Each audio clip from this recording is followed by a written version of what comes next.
How y'all doing? Y'all good? All right, let me introduce him. This is one of the great wide receivers in the NFL, one of the great showmen, Chad Ochocinco Johnson, a guy that I love to see, I love to talk to. Yes. Welcome yes. Thank to you. New York City and Fanatics Fest. I like it here. How's everything? Can you curse here? You can do whatever you want here, Yeah. Chad. You can say whatever. I fucking love all of you. Love it. And we'll Good to see you, man. We'll beep that out on the podcast. Yeah, Hey, you know okay, what? right. Yes, sir. Hey, I'm going to say this right now. He doesn't know this. They gave us a list of people that we could talk to today, and I said, I want Ochocinco. Yeah. That's what I said. Appreciate it. I appreciate it. I mean that. Yes, sir. We were talking about the Bengals Yes. and their wide receivers. Yeah. The best in the league, Ed. Best in the league. Best in the league. Why do you say that? I mean, the combination, there are very few teams that I think that have two number one receivers. I think they have two number one receivers in Higgins and Chase. And in most other teams, maybe a few, there's always you have your number one, and then there's your number two, a definite number two. So if what I think is, let's say if Chase was to go out, Higgins can carry the spot as the number one receiver and always be a reliable target for Burrow.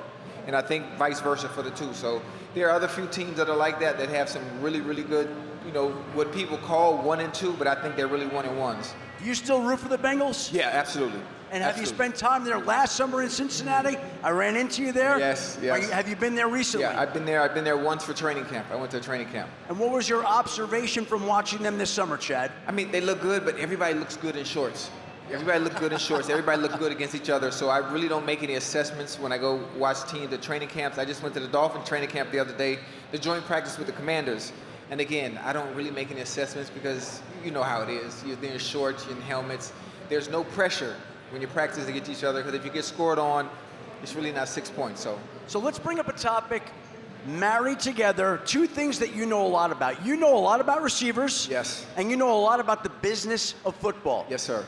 I want your assessment of the business of football with Jamar Chase and T. Higgins and how you think these situations are going to play out. Well, I think T's going to play obviously on the franchise tag this year. He'll be going somewhere else and he'll get what's deserving of him, being paid like a number one receiver. And Jamar, I think. Wait, so T, in your mind, after the season, leaves Cincinnati? Yeah, most definitely. I don't think they'll be able to pay two receivers the amount of money. I mean, especially what he deserves. I don't see him being paid like a number two. And Jamar's deal will get done probably sometime this week. Oh, definitely before the season starts. Absolutely. Wow. Absolutely, yeah. He said definitely, Adam. Definitely. He said definitely before the season starts. Definitely before the season Why starts. do you say definitely getting done? Because I just know. Because I'm sure Joe Burrow will probably grow frustrated at some point, not having his top receiver out there. Burton is good, Higgins is good, but that offense isn't complete unless, he's out there. And for me, I'm kind of upset he hasn't had training camp because it's different to practice by yourself. And you could train 300 days out the year, and those other 65 when you're in camp, it's completely different. Being pushed around, tugged and pulled, and in a structured environment is different than training on your own. I don't care how much of in shape you are. I would have much rather him being at camp, getting the work in, so it makes it that easy and hit the ground running when the season starts, but it's unfortunate. So if, in fact, Jamar Chase does sign this week. He will. He will? Yeah. Do we know how to attribute this to Chad Ochocinco? So I got to say, per Ochocinco said this is going to happen. No, I mean, just with timing and understanding, Burrow, the quarterback himself will probably be like, okay, enough is enough. Enough is enough. Let's get it done. Let me take you to a place, the alternative. If for some reason this deal doesn't get done this week or this season. He's not touching the field. He's not touching the field. Not touching the field. This is one of the certain players, they can separate their love for the game and business. If it was me, I would have been out there practicing. Deal or no deal. I don't care. But on the business side of things, Jamar, his team, they understand now. And this is the only way to get deals done. CeeDee Lamb is doing the same thing. Brandon Ayuk is doing the same thing. You have to let the owners know that you're able to separate the love for the game, the business, like the owners do. So, again, I tried to get this answered. Nobody wants to say it. But you in your position, you could say it because you are who you are. Yes. If he doesn't have a deal done by week one, You don't think he's playing? No, absolutely not. He's not touching the field. And you don't think he's touching the field till he has a deal, period? Yeah. So how long could this play out this year in your mind? I don't think Mike would do that. And I don't think Joe Burrow would allow Mike to do that. You understand how important Jamar Chase is to the success of the Bengals, especially if we're serious about getting back to the Super Bowl. Super Bowl is in New Orleans. Oh. So think about, people out there, think about the Cinderella story of Joe Burrow played for LSU, Jamar Chase played at LSU, Super Bowl is in New Orleans. That's the perfect story. Couldn't That's write it why any we're better. going. Exactly. I like it. Have you had any conversations with Jamar? Has he sought any counsel from you, as I would? No. Nothing. Listen, he's doing something I wouldn't even do because, I was embedded in it. Hell, I lived at the stadium the first 2 years. You lived in the stadium? You remember that? I didn't know that you lived in the stadium. Where did you live in the stadium? The first 2 years, the Players Lounge. You didn't know that? I didn't know that. Yeah, ask Marvin. Yeah, the first 2 years. I'm cheap as hell. I wasn't buying I wouldn't buy nothing. If you lived at the stadium, does that mean that you got to play Madden up on the big jumbotron? Did you? We had the old TV with the big remember the old TVs back in the days? The big CRT ones. Yeah. That's so good. We had a pinball machine, ping pong, pinball machine. I had PlayStation. I had an Xbox. They have everything. It's no point in buying a place when everything is at the stadium. Maybe that's the sticking point. Maybe Jamar's trying to move into the stadium, and they're trying to figure out how to make that. Why'd you move out? Why'd you leave? Did somebody evict you? Yeah, Marvin forced me to leave my third year. What did he say? Oh, it's time to be a man. You have responsibility. like that dad speech. It made no sense, but.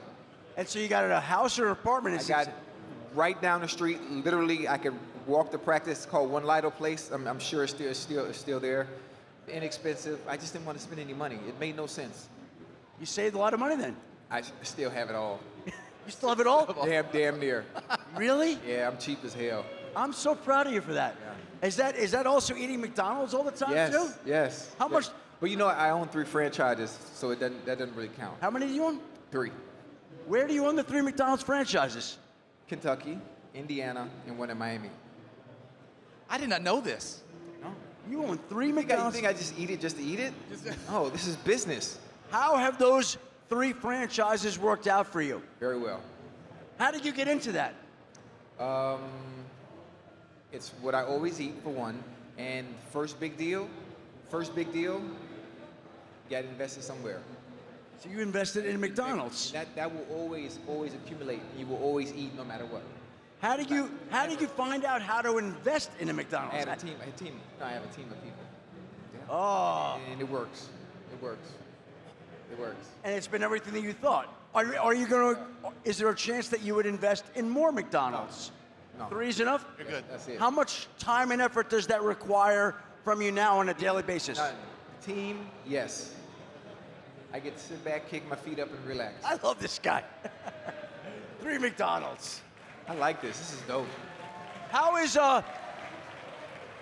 the media life for you? Tell everybody what you're doing, some of what you're doing, and what you want to promote here as well. Listen, I have Nightcap with Shannon Sharp. We're on tonight at 10 p.m. We have Noah Lyles tonight as a guest. I'm on Inside the NFL during the season with Ryan Clark, Chris Long, and this year we have Bill Belichick with us. Bill is with us, so you can see that on Wednesdays this year. I'm hoping. A birdie told me I might be doing ESPN with Stephen A. and Shannon Sharp. Woo! Maybe once a week, maybe twice.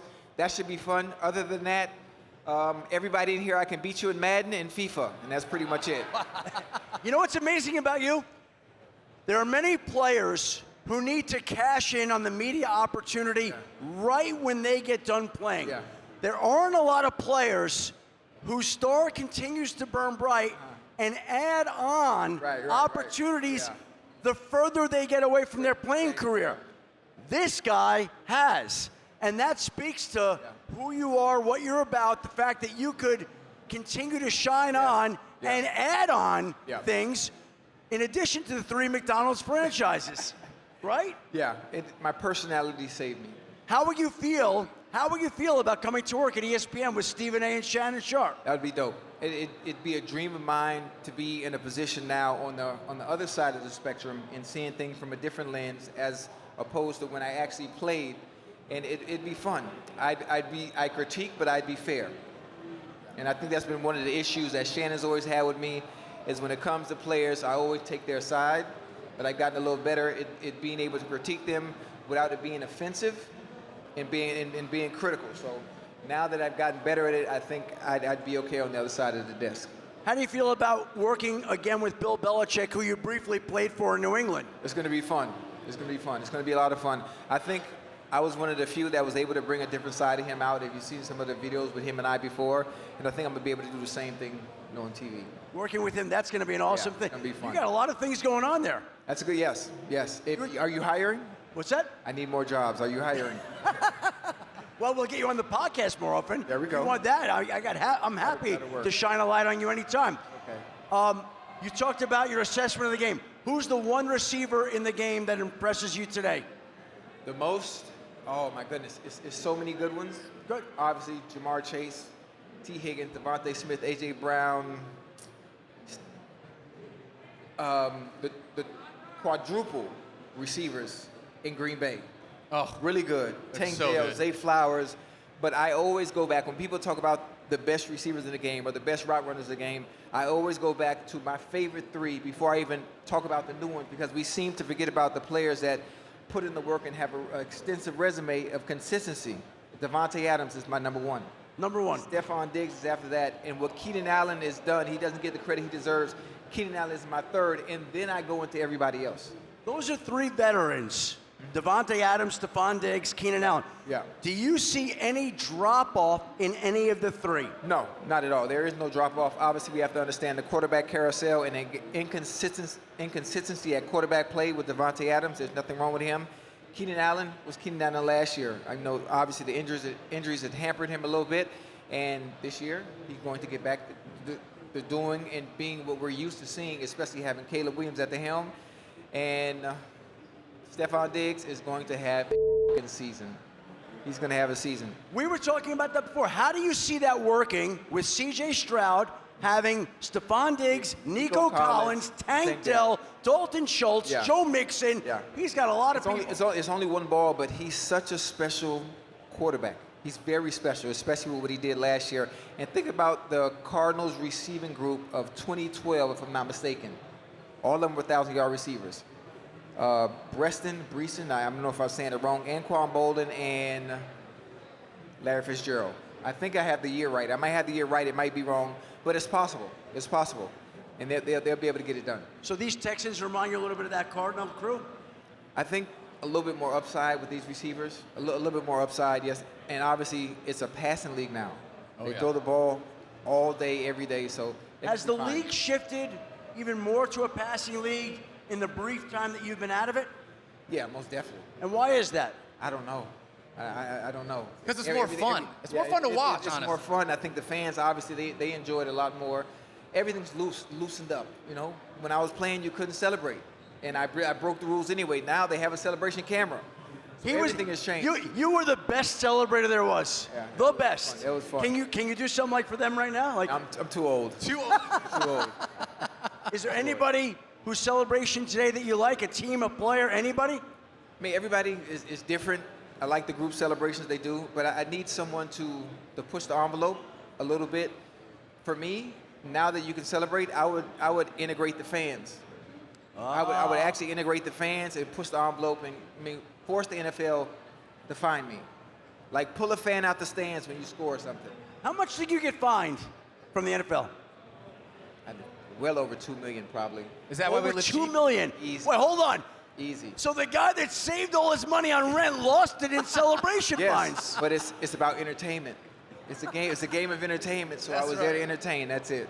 $2 million in fines. Yeah, probably. By the time I got to year 6, and I think it's why Goodell, our relationship is so good, I started to send the fine money in ahead of time. So yeah, if you talk to Goodell, ask him. I would send the fine money in a week ahead of time to the NFL office. Like, I'm letting you know I'm going to do something, so there's no need to take it out of my check. Set aside. Yeah. Yeah. That's a lot of Big Macs, though. It's fine. It's fine. You get it back tenfold because it was for a good cause. And it has come back to you. Oh, yeah, tenfold, yes. So let's finish on a big note right here for this great audience here in New York City, Fanatics Fest, Chad Ochocinco, Daniel Dopp. Chad, tell me who's going to be in New Orleans this year. We were talking about Joe Burrow, Jamar Chase, how fitting it would be if they went back there.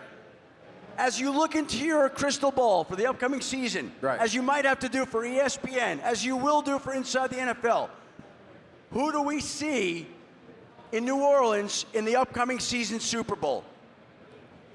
I say Packers-Bengals. Packers-Bengals? Wow. Packers-Bengals. I actually could see that. But I will say this. I could see Green Bay 100%. Yeah. Green Bay is viable. Cincinnati has some business that it has to take care of before we're going to put them up there with Green Bay. And I mean in the coming weeks. Yeah. Just like you're talking. If that business doesn't get done, that prediction is in jeopardy. It would. But, I mean, listen. Our terms of all in, our owner never says all in, as opposed to another owner who says all in and doesn't get the deal done. What's going to get done, we know it is because Joe is going to push for it to get done because he's going to need all hands on deck. So if this deal gets done, that's going to tell you that Joe Burrow is working it behind the scenes? Yeah, trust me, he is. Trust me. And especially as the quarterback and understanding the work you're putting in and how important this season is coming off an injury. You want to hit the ground running the right way, and you want all your pieces there. How great is this guy? How great is he going to be on Inside the NFL? I want to thank you for making it over to the airport today. Chad Ochocinco, you can catch him this year on Inside the NFL on Club Shay Shay with Shannon Sharp. Maybe ESPN. I think maybe that'll happen. I want to thank my co-host Daniel Dopp, and I want to thank you, the audience, for coming out to Fanatics Fest today, to listen in today. I know it's going to be a great day here. We're happy to be a part of it. Thank you for your time and coming out today. I love you.